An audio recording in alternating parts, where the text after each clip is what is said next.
Hi అండి. ఇది షాటాకీస్ అండి. షాటాకీస్ బ్యాక్ సైడ్ చింతల్ చింతల్ అండి. పక్క గల్లీ నుంచి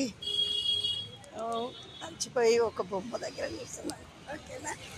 ఆ, ఇది షాటాకీస్ పక్క గల్లీకి నేరుగా వస్తే చెరుకుపల్లి కాలనీ. చెరుకుపల్లి కాలనీ నుంచి బ్యాక్ సైడ్ చెరుకుపల్లి ముందుకు పోవాలి. ఇదంతా గణేష్ నగర్ అండి. ఇదంతా గణేష్ నగర్ చూడండి. షాపులు ఎంత అందంగా ఉంది. నడిచి వస్తున్నానండి. అందరు ఎట్లా ఉంది చూడండి. ఒక్కొక్కరు షాపులు. ఇది ఇంత దూరం పోవాలండి. అంత దూరం పోవాలి. ఓకేనా. ఓకే, బాయ్ అండి. అందరికీ నా యొక్క ఆశీర్వాదములు. అందరు బాగుండాలి.